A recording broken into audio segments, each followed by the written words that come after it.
2 spoon போதும்.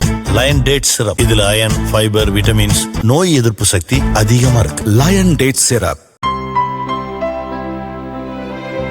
இனிமே கண்ணை மூடிட்டு கடலை எண்ணெய் வாங்கலாம். ஏன்னா மந்த்ரா கடலை எண்ணெய் இதயத்தின் தயாரிப்பு. வறுக்க, பொரிக்க, ஏன் எல்லா சமையலுக்கும் மந்த்ரா தான். மந்த்ரா கடலை எண்ணெய், அபார ருசி, ஆரோக்கியமான உடல் நலம்.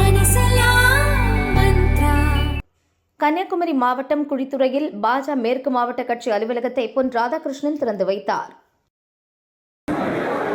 வருகின்ற சட்டமன்ற தேர்தலில்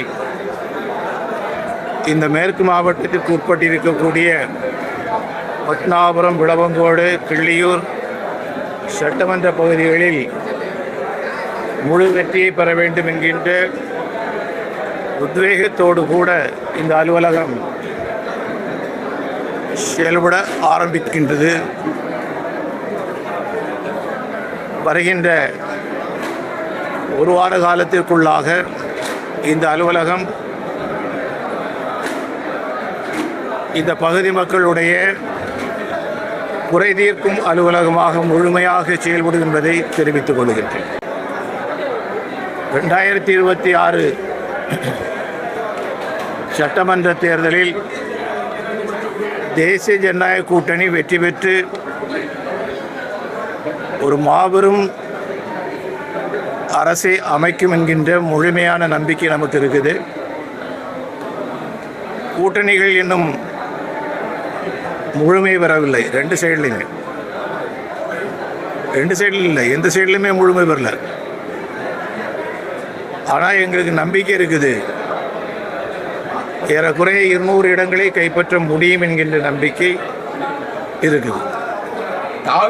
தாவேக்காவை என்டிஏ கூட்டணியில் சேர வைக்கிறதுக்காக இடியை வைத்து மிரட்டுவதா காங்கிரஸ் உட்பட திமுக கட்சிகள் தொடர்ந்து குற்றச்சாட்டை முன்வைக்கிறாங்க. இதை நீங்க எப்படி பார்க்குறீங்க? மரியாதைக்குரிய முன்னாள் முதலமைச்சர் கலைஞர் அவர்களோடு தாழ்தளத்தில் பேசிக்கொண்டிருக்கும் போதே அவருடைய குடும்பத்தை சார்ந்தவர்கள் மீது அவருடைய கூட்டணியை சார்ந்த காங்கிரஸ் கட்சி எவ்வளவு கீழ்த்தரமான விசாரணைகளில் ஈடுபட்டது என்பதெல்லாம் எல்லாருக்கும் தெரியும். அந்த அனுபவத்தில் அவங்க பிஜேபி சொல்கிறாங்க, இது பாரதிய ஜனதா கட்சி, பாரதிய ஜனதா கட்சிக்கு கூட்டணி அமைப்பதற்கு எங்களுடைய தொண்டர்களுடைய பலம், எங்களுடைய கொள்கை கோட்பாடுகள் இது மட்டுமே போதும். யாரை நியாயப்படுத்துறேன்னு எனக்கு தெரியல. திமுகவினுடைய செயல்பாடு கூட்டணியில் எப்படி இருக்குங்கிறது ஒன்று வெளிப்படுது.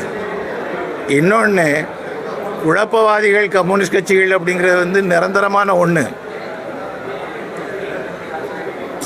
அதனால் அதுக்கு இது சரியாக போச்சு, அவ்வளோதான். கம்யூனிஸ்ட் கட்சிக்காரங்க யாருக்கும் உண்மையாக இருக்க மாட்டாங்க. திமுக தமிழ்நாட்டுக்கு உண்மையாக இருக்குது, அவ்வளோ. நேற்றைக்கு மாலையில் கூட அதிகாரிகள் எந்த விதமான தட்டுப்பாடும் இல்லை என்பதை தெளிவுபடுத்தி இருக்கின்றார்கள். ஈரான் நாட்டில் இருந்து 2 கப்பல்கள் இந்தியாவுக்கு செல்வதற்கு முழு ஒத்துழைப்பை நாங்கள் கொடுக்கிறோம் என்று அவர்கள் சொல்லியிருக்கிறாங்க. ஆகையினால் எந்த நாட்டோடும் நமக்கு பகையோ காழ்ப்புணர்ச்சியோ கிடையாது. ஈரானும் நம்மை நட்பு நாடாக மதிக்கின்றார்கள், இஸ்ரேலும் மதிக்கின்றார்கள்.